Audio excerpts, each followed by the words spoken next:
Guys, guess who finally went to Bali? This bitch.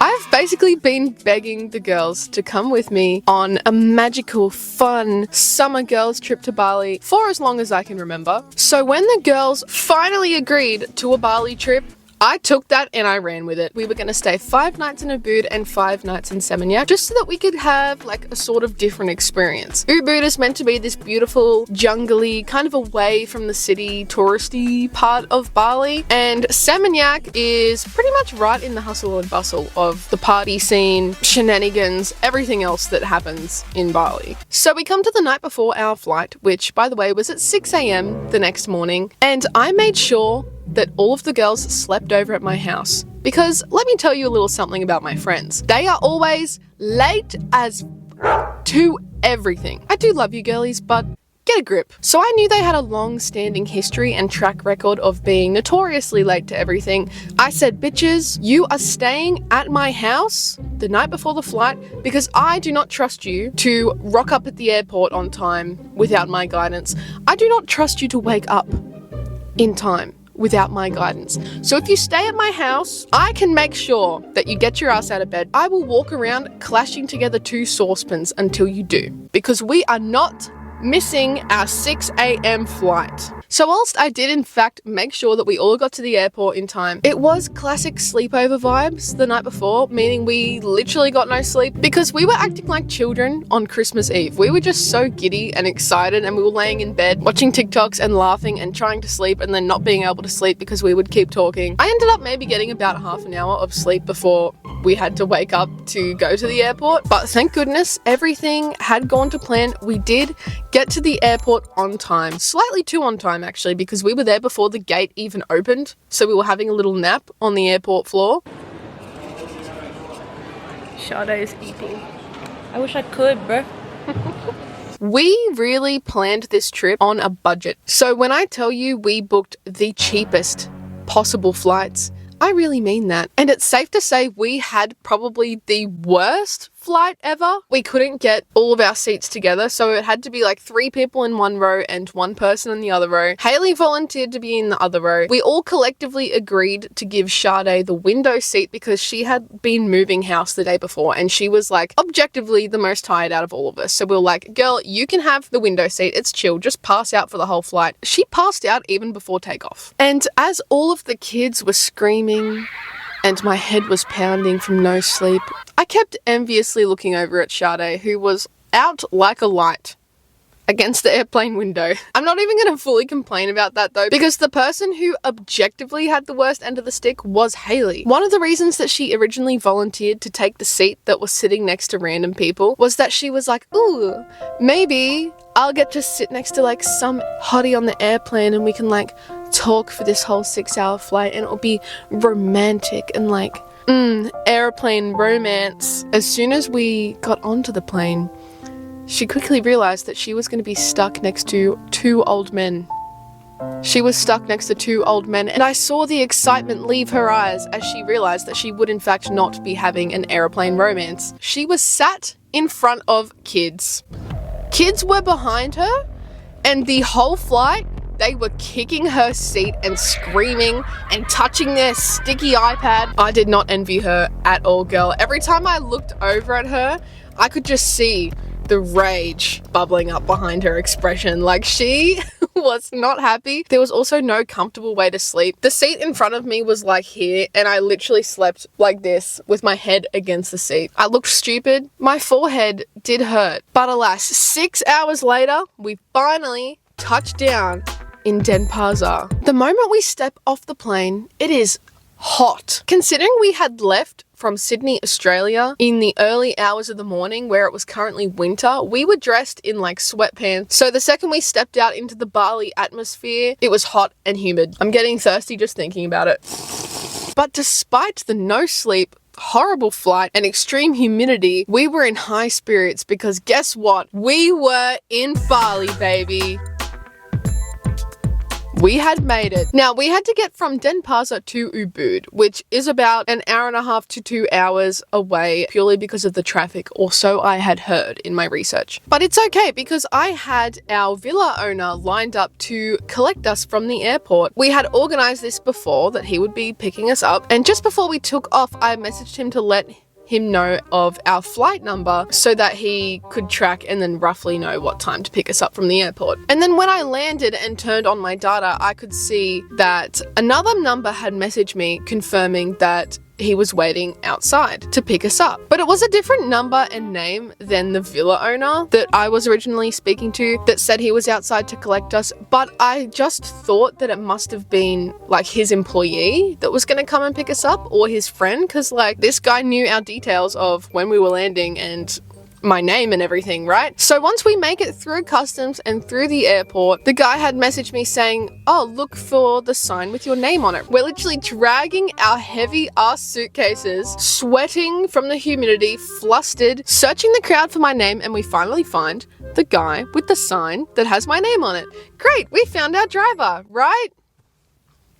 So we followed the guy with the sign to the car park, and he said, girls, wait here. I'm gonna go get the car. As we're just standing there, you know, enjoying the ambience of another country and talking about how miserable our plane flight was, I get a message on my phone from the villa owner, and he's saying, where are you? I'm waiting for your colleague to pick us up. He told us to wait here. And our villa owner said, what do you mean? I'm waiting at the airport with the sign with your name on it. Where are you? And it took me a moment to realize that the villa owner was here to pick us up. If the villa owner is here to pick us up, but we were currently waiting for our car with the other guy that had messaged me saying he was here to pick us up, who also had a sign with my name on it. What is going on here? Who are we supposed to be getting a lift with? So I turned to the girls and I'm like, I don't think we're meant to be going with this man. And so we're starting to get a little freaked out, because what is going on? Who are we meant to be going with? Two strange men are telling us that we're meant to be going with them. So I'm messaging the villa owner and I'm telling him, hey, there's another guy here to pick us up. I thought he was organized by you, because how did he get my details? And our villa owner kept texting back in all caps, do not go with this man. Do not go with this man. I don't know who this man is. He is not here to pick you up. You booked through my villa. I'm meant to be picking you up. I am your driver. Do not go with this man, mentioning like scammer. And I started freaking out, because I was like, what is going on? How did this other man get my details? And why is he trying to pick us up? And where is he trying to take us?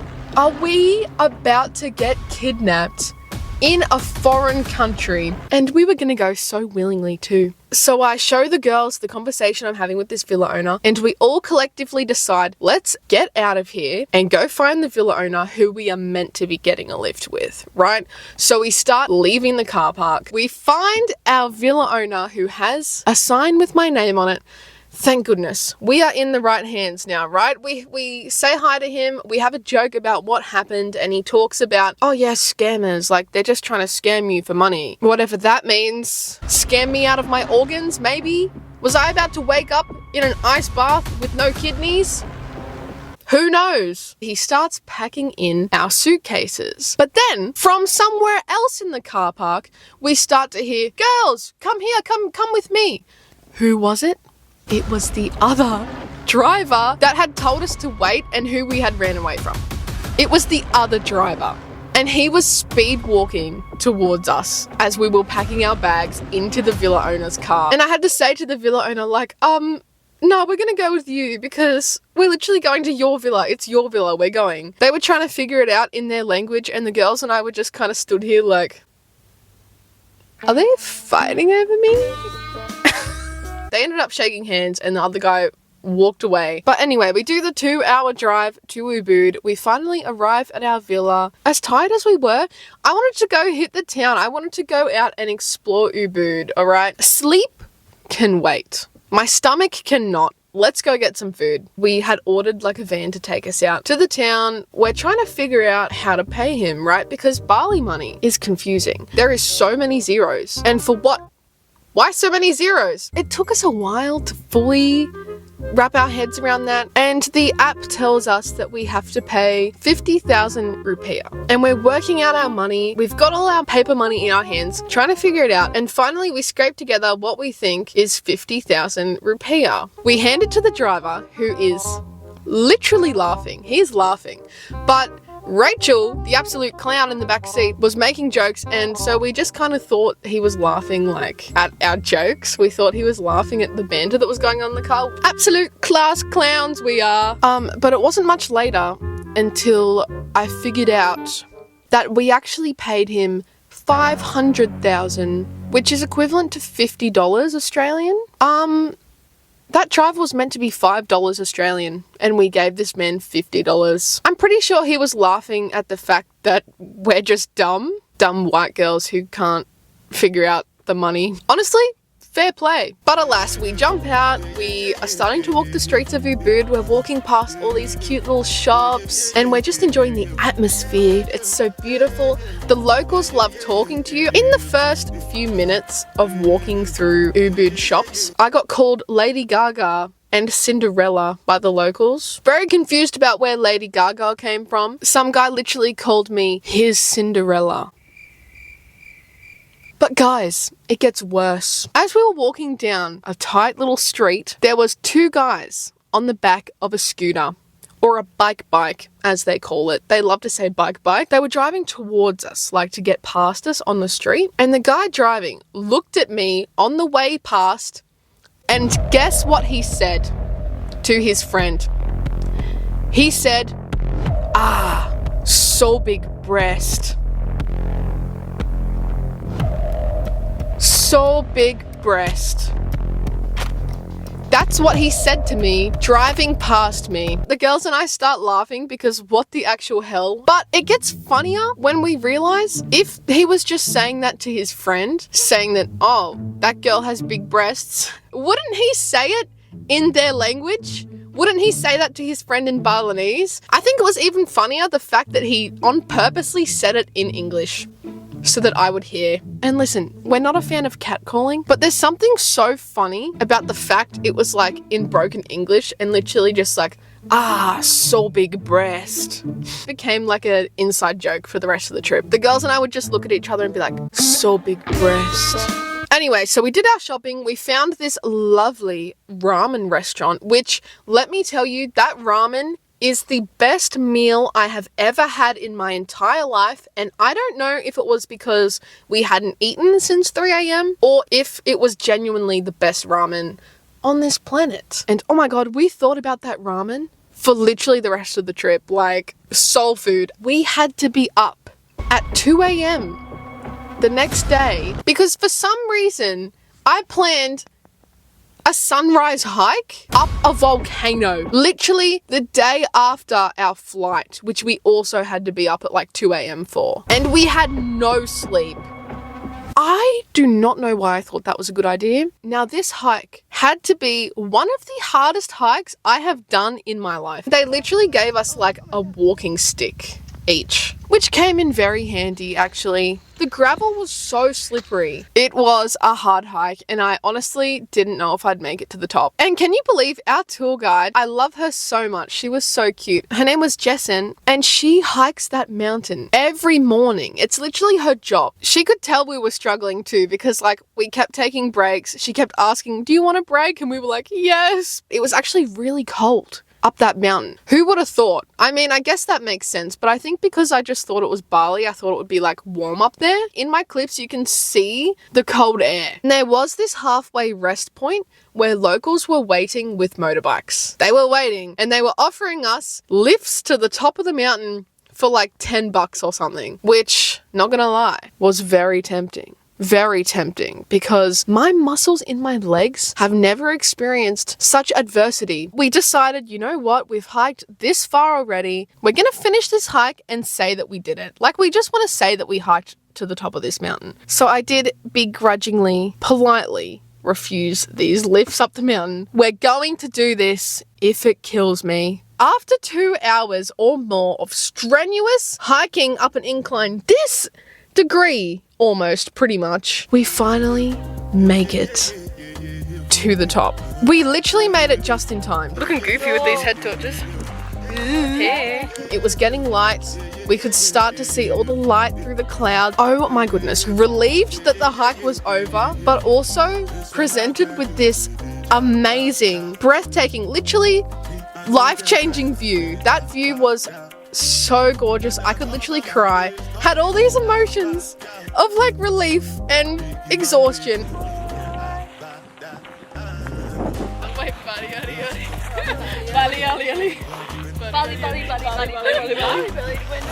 Wait, can we get a wee? Can we get a wee? Oh, I can get this. Ah, put your legs up. Like a wee. A wee.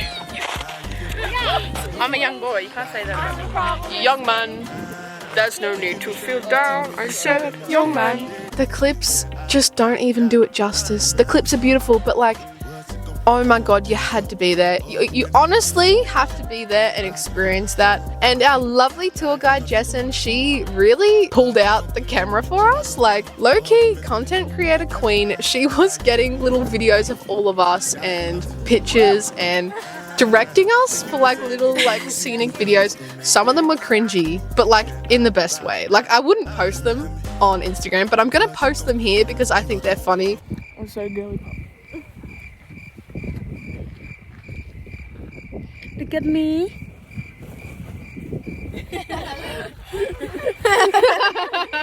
Wow. I don't know, just a testament to like how much work she was putting in to try and get us these perfect shots. Yeah, we had this cute little breakfast. I think it was like mashed banana sandwiches and eggs, and we got a hot chocolate, and we like just admired the view while we were up there. There's a mountain over there. I like that. A little bit more to the top. Okay? Remember.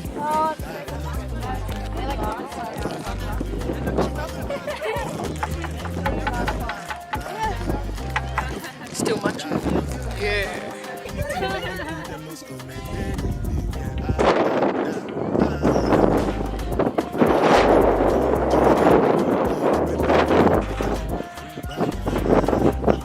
Absolutely. Yeah, brushing up. And the hike down took us literally half the time because it was way easier. You be careful with that stick, I punched your belly. You did. I feel victimized. I was trying to stop myself with a stick. Well, it felt like a hate crime. No! It did. Stop!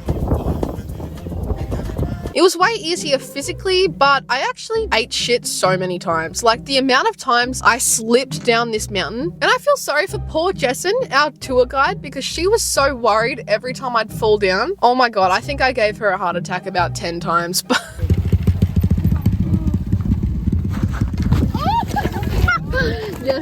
Yes, I'm fine. I got that on camera. I eated all the shit just then. Stop it! Guys, you want No? Oh yeah, sorry. I'm using my stick now. Bye. As we're walking down, like, the locals on the motorbikes were driving past us and they kept offering us a lift down. Bike, you want bike? Come on, bike. And we're like, no thanks, like, we want to hike down the mountain. And then one guy tried to tell us that we should have a bike ride with him because otherwise our white skin will burn. And you know what, he's not wrong. I mean, I was actually worried about that. I was like, did I put enough sunscreen on for a sunrise hike?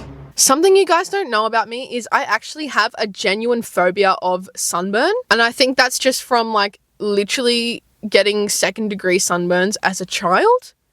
And now it's like my trauma?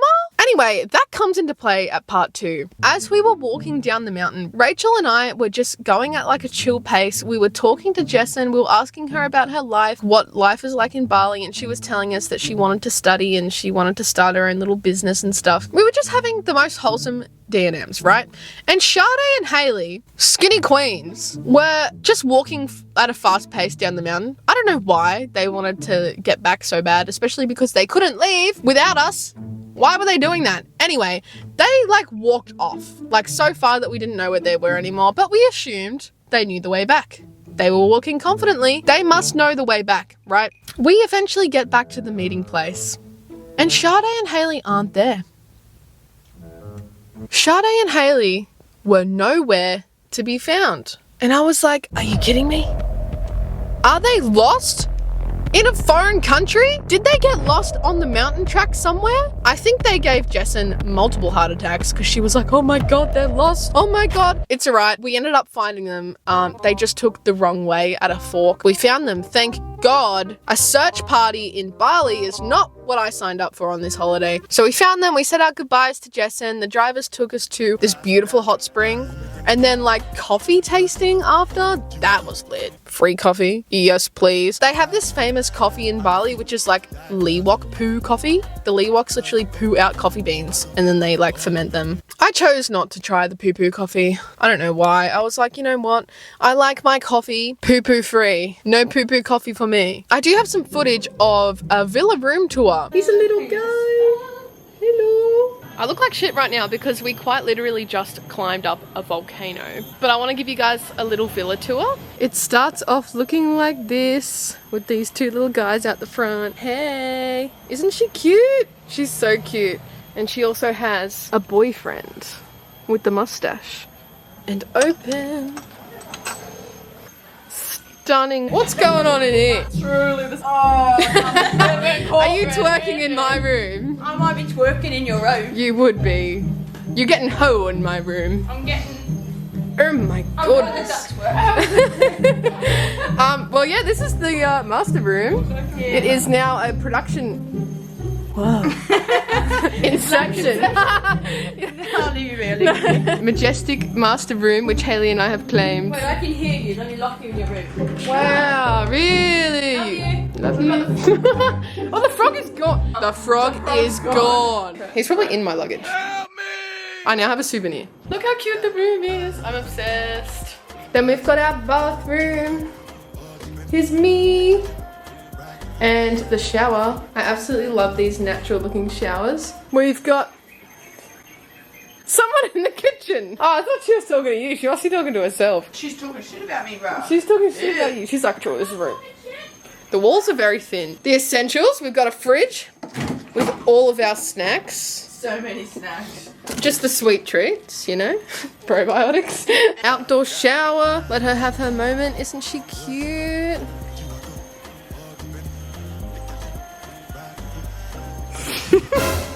What a jump scare. I thought you would scream, but you did not. Are you done your room tour? Yeah, are you wearing my robe? It took you a fucking minute. I was twerking in it for you. You literally stole my robe. I just realised. No, I know, yeah. So the next day, we got to do the all-inclusive Ubud tour, which started off at a beautiful big tall waterfall that had all of these like cute funny signs that you could like hold up. Oh my god, and there was a sign in the waterfall that said, "Don't worry, be sexy, but no naked." They ate with that one. Well, Rachel and I were chilling by this pool that was like near the waterfall. There was also a restaurant there, guys, and this is where it gets a little weird. I had ordered a big bowl of saucy chicken wings. As we were sitting there in the restaurant, so excited to get our food comes out and I get busy on those chicken wings, okay? I am literally mid-chicken wing. Sauce probably all over my face when I look up and I see a man filming me eating the chicken wings in my face while I was eating saucy chicken wings. I literally looked up and I was jump scared. I didn't know how to tell the girls what was happening without him like hearing because he was right there. So I literally just looked up and I was like, oh, and the girls were like, what? And I dropped my chicken wing. I'm not eating while this man is filming me eating a chicken wing. And he starts doing like panorama. He starts like revolving around our table. And at this point, we all just stop eating and we're all just like nervously laughing to each other because what the fuck? What is going on? And also, what are you doing with that footage? Is there something funny to you? about me eating chicken wings. Probably. It was a grotesque sight on second thought. But we continue our Ubud tour. We go to the monkey forest, which we were all a little nervous about going to the monkey forest, right? Because we had seen videos of the monkeys getting aggressive. You know, sometimes they're like mischievous and they like to steal things. Apparently they like to rip jewelry off you if they can see any jewelry. Like, ooh, shiny thing. I'ma have that. Oh my gosh. So we were like prepared for war.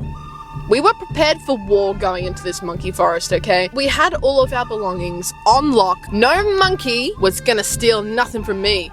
I'm looking at you, Abu. Thieving little monkey dog. Get your little paws off my belongings, especially my phone. If you steal my phone, it's over. I would not punch on with the monkey. I would probably just cry. I think we actually went at the best time for the monkey forest because we went in the afternoon, which was after their feeding time, and they were all very chill. Apparently you're not meant to look them in the eye. So every time I looked at a monkey, I like would look at them and then I'd be like, oh. I wasn't trying to catch no monkey hands or get no monkey smoke, alright? I do not need any ops in Bali. Preferably no primate ops either because I've heard they go crazy and rabies shots are expensive. But anyway, we made it out of the monkey forest unscathed by monkey teeth. Yes! Wait.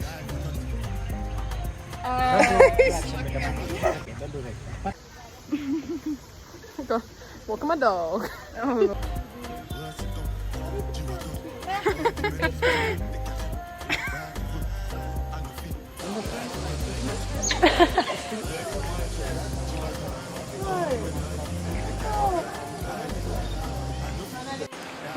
We're trekking. Yeah. Banging away downtown. Walking fast, faces passing homebound. Oh yeah, And then we went to like the swings that swing over the rice terrace. And let me tell you, I was terrified. I have a crippling fear of heights. I screamed so loud that all of the employees were laughing at me. Rachel told me I got extra swings just because they were having so much fun laughing at me. Oh my goodness. Oh my goodness, Chloe, how do you feel? Not very secure, to be honest. You ready? No. 1, 2, 3, go!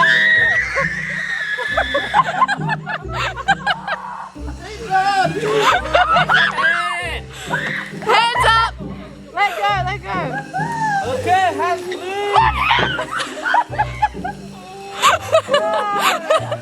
One leg up, please, and drop. One leg up. One hand. Every swing they kept telling me last one, but then it wouldn't be the last one. And I think even in one of these videos I screamed, why are you edging me? Because they kept telling me it was going to be over and then they kept going. The things that you say while you are in fear for your life.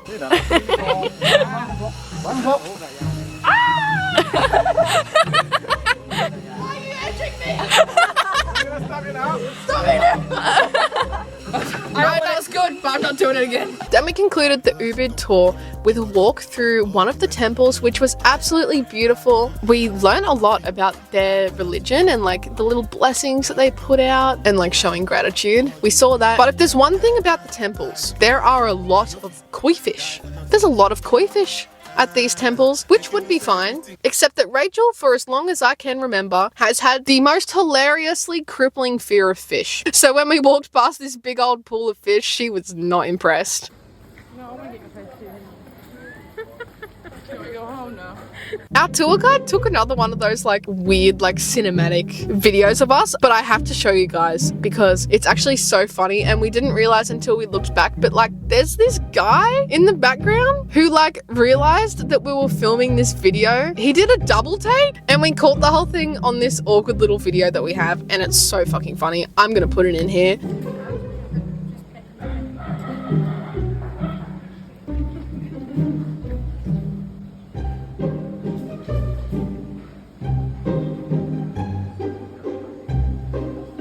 And that basically wraps up the things we did that day. We did the ATV and rafting tour the next day, which, by the way, was so much fun. So much fun. No,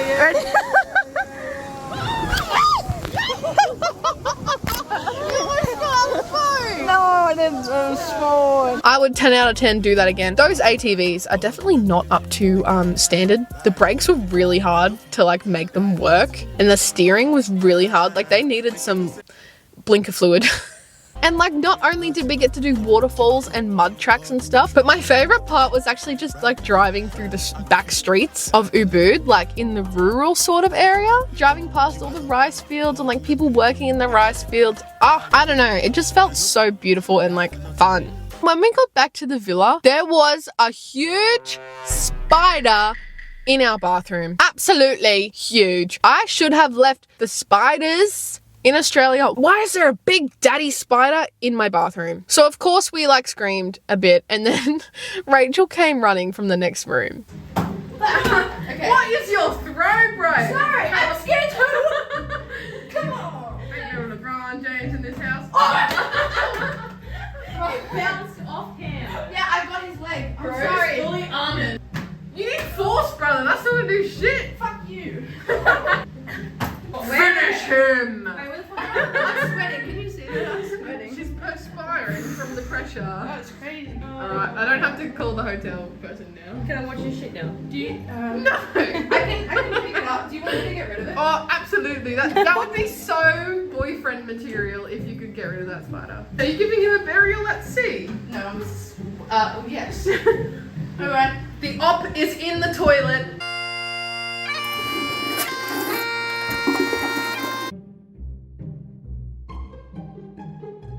Like the best thing about having a driver. Yes? We also tried mangosteen. Really, this is like a passion Oh, it's fruit. pink. Oh! Okay, we opened it wrong. It's No. like a brain. You pick it out. It's like flesh. Surely that's the right way to open it. Yeah, that's the flesh. I spilt some on the table. Wait, I need to do mine Oh, too. it's almost like lychee flesh. Guys, it looks a little bit like lychee. Just talking to you. We're making sure that there's nothing poisonous in there. Oh, thanks for that. Please don't cut yourself. I don't want to go to Bali hospital, please. Please. You ready to try it? You don't want to cut all the way through it. It's full of antioxidants and micronutrients. That is so Huh? sweet. Feel like Yeah, I don't think you're meant to eat the seed, but the flesh? The seeds are edible. The seeds are edible. Okay. That's good. That is so damn That is good. so good. It does look like a little... Oh, it looks like a garlic clove. Yeah, a little bit, but it's like a fleshy texture. Num num num. That's nice. It'd be really nice cold. It's close to like a nectarine or something like that. No sponsor. We cover it. We'll get Yeah. a brand. This was $2 Australian. Pink. For It is- it one standard drink? Yeah, it's I about think one. so. It's Yeah. very Yeah. sweet though. What, 4.5%? I bought 2 of those. I think that's about a Nice. 7. It's really cheap to get drunk here. Thanks for watching our mukbang. Wow, you really Oh, that that- titties on my camera. Really? Our heights are You're different. trying to get me some views and Our stuff. heights are different. Yeah, they are. I did my push-ups. I don't know where to look now. You fuck. There we Really? go. So you think you're Drake? No. I got it for my bicep. Oh, I see. All right, put the music back on. Yeah. Yeah. It eventually came to our last evening in Ubud, which we called the Last Supper. And guess where we went for our Last Supper, guys? We went back to the ramen restaurant and we had another bowl of delicious ramen. Guys, we're having our Last Supper in Ubud. There's a lot of flavors in this one. What'd you get? I don't want to say. Sayonara, something. Sayonara. I've got the Last Supper wine, like Jesus. She's drinking the blood of Christ through the cup. Oh, it's strong. Strong blood of Christ. And I've got a matcha colada cocktail. Look how fun this is. And we're eating like right on the street. So pretty. The ramen is out. Great, right? And we're all so happy. Look how good that looks. Drops camera in the ramen. This is how good it is. Have a closer look. I forgot to tag myself. Delicious. Bro, you know what? It'll make you a secret. Yeah, I did that before. So close. That is so good. Really? It's really strong. But yeah, this pretty much concludes everything that happened in Ubud. I'm going to do a part 2 to this video about our stay in Seminyak. And guys, you'll definitely want to tune in for that one because I talk about some things that happened in Seminyak, including how I was robbed. I was robbed of my money in Seminyak, and I had an international romance. And that's a bit of a spicy story. So if you guys want to hear the rest of that, stay tuned for Bali Part 2 Seminyak. I hope you enjoyed my little car storytelling sesh. Don't forget to like this video and subscribe if you want to see more of me. We can hang out more often. And I will see you guys in the next one, where we talk about me getting robbed. Yay! See you in the next one. Bye!